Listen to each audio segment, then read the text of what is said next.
Well, welcome, folks, to this edition of the 700 Club. You know, the Washington Post has been known as a liberal rag for years, but a guy named Jeff Bezos, who is a super rich billionaire with Amazon and all the stuff he's got, bought the Washington Post. And people thought, well, okay, he's a rich guy, maybe he'll make it conservative. Instead, it's become an agency to destroy Trump.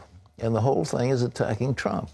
So they contrived from sources that were unnamed a scandal that the president had leaked confidential information.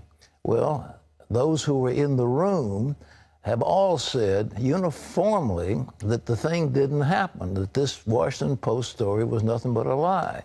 But nevertheless, everybody's jumping on because it was on the Washington Post, and they've got a big, they're tied into a network that you know, picks up their stories and carries it around the world.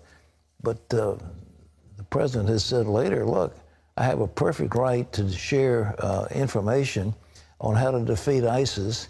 And if we want to coordinate some efforts to kill terrorism, we have a perfect right to do it.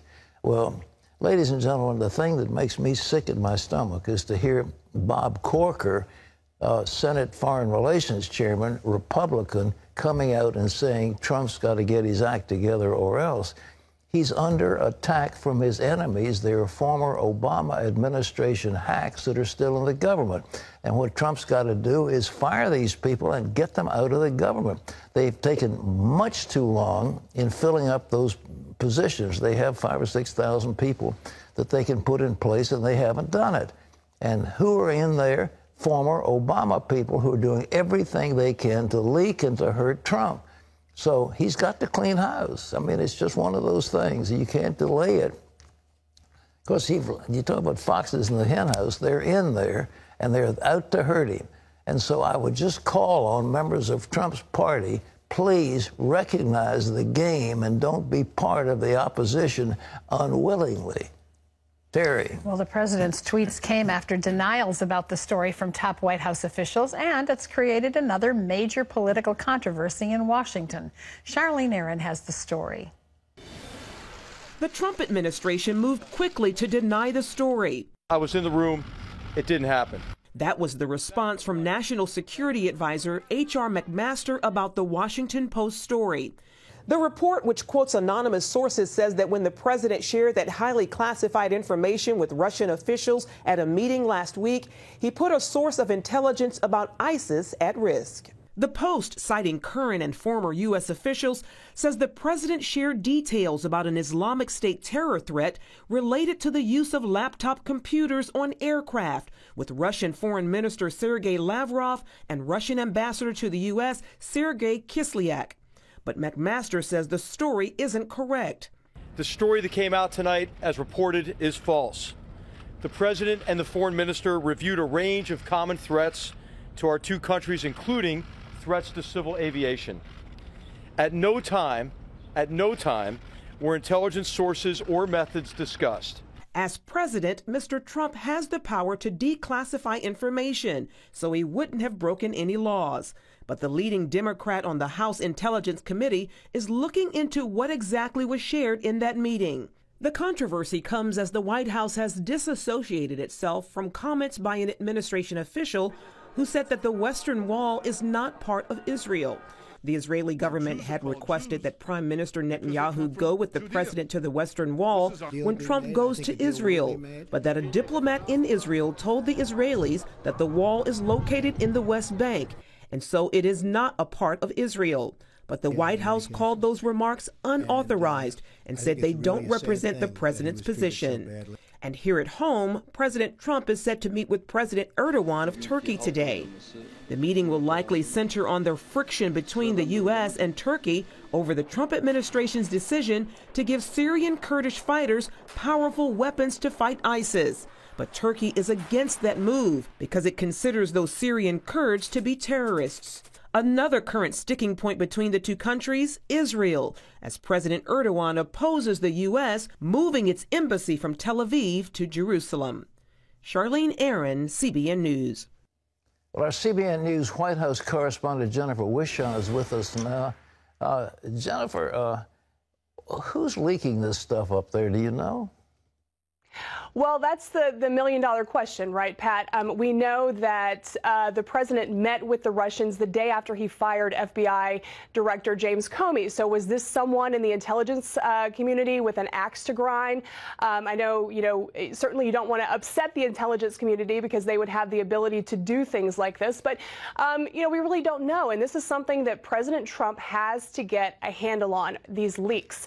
This is another case of the administration being pitted against anonymous sources coming out of the White House in the press. This is another tool for Democrats to use against him. And Democrats are going to milk this.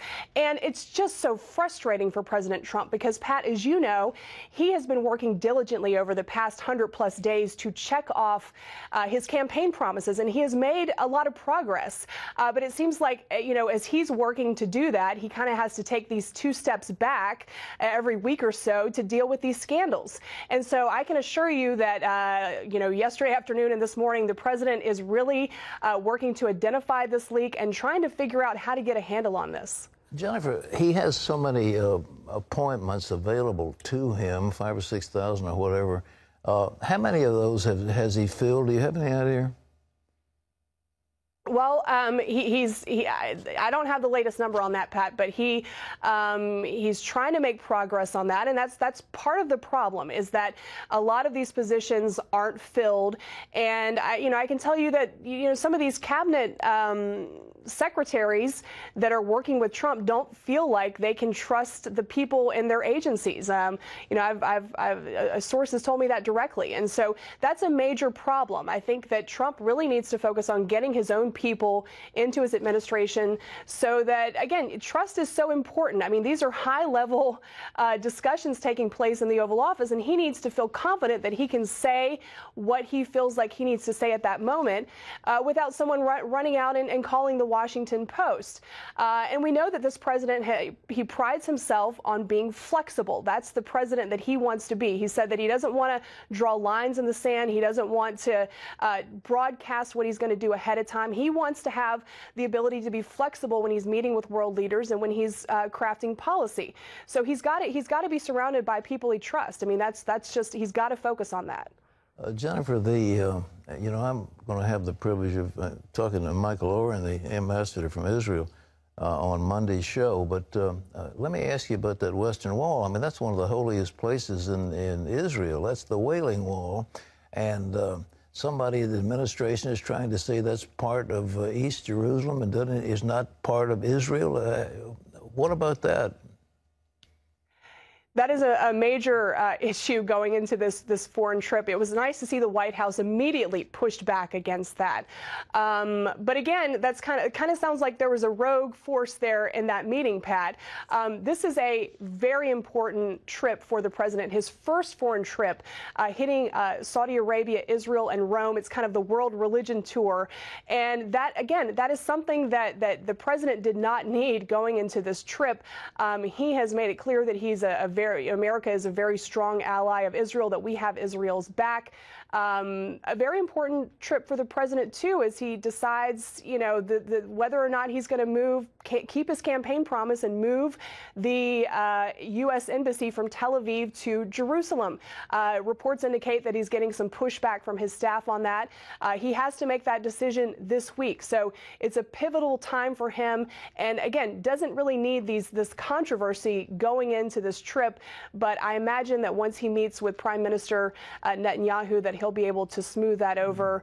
And I know a lot of Americans praying that this is a fruitful trip. One last question. He's got the Turkish Prime Minister or President, whatever he is, Erdogan, and Trump did the wise thing. He's giving some sophisticated weapons to the Kurds to help them fight ISIS.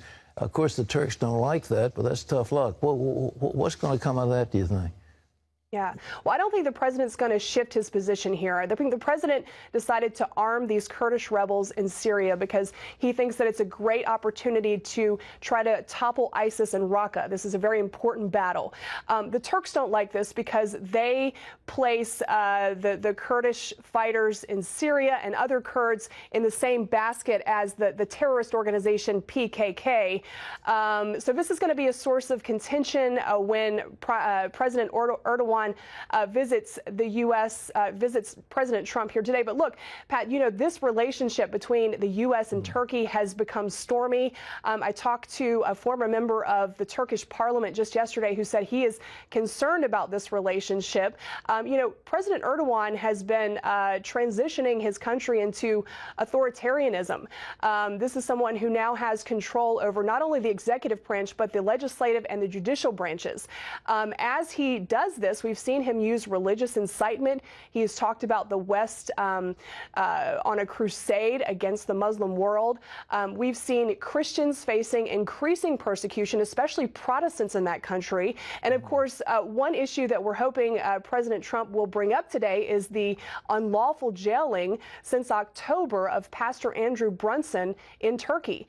We're, you know, hoping that he will bring that up because, Pat, as you know, countries that don't, you know, allow their people to practice religion freely tend to end up being enemies of the U.S. And Turkey, of course, is an important NATO ally.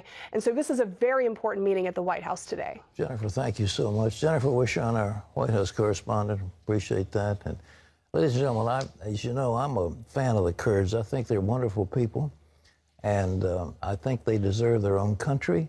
And I think there's a piece of Iraq that is Kurdish, very important. There's a piece of Syria that's Kurdish, and there's a piece of Turkey that's Kurdish. The Turks probably won't give up their piece, but the other two could be consolidated into an independent Turkestan that we ought to acknowledge and recognize, and that's got to be done, and whether the Turks like it or not. Well, in other news, experts now think they may know who was behind the massive computer attack over the weekend. John Jessup has that. Pat, cybersecurity analysts are pointing the finger at North Korea, and one South Korean cyber expert says more circumstantial evidence puts the blame on the North Korean government. Simon Choi says North Korea is experienced in the world of Bitcoin, and as early as 2013 has been taking it through malicious computer programs. John Babinek of Fidelity Cybersecurity told CBN News' Eric Rosales there's a solid lead in the investigation. He said there is a link. We are really drilling down on what it means, but there is part of the code that is shared between WannaCry and a known DPRK hacking tool. But, Pat, no one has been officially connected. Well, I've said before, we have the best cyber activities in NSA in the world. And I think we ought to turn it loose on North Korea and shut them down. And we can do it. We can shut down everything they're doing if we want, and it's time we exercise that. No longer defensive, let's go offensive. John. Pat, there may be political turbulence right here in Washington, but it's not affecting Wall Street. Stocks are still hitting record highs on both the Standard & Poor's 500 and the NASDAQ Composite. Energy stocks have done well after crude oil prices have bounced back, and technology stocks are still leading the way. In fact, if you go by what's called market capitalization, the 5 biggest businesses are all technology companies. Apple is number 1. Its total stock worth is just over $800 billion. Alphabet, which is Google, is worth over $660 billion. Microsoft is number 3 at well over $500 billion. Amazon comes in 4th, just over $450 billion. And Facebook rounds the list at number 5. It's worth a bit over $430 billion. Pat, it looks like Wall Street considers technology the big growth industry of the future. Well, there's no question about it, but the market, in my opinion, is oversold, and I think there are a number of analysts who think that it's too frothy and that we're in for a serious correction, but the correction sure hadn't happened yet.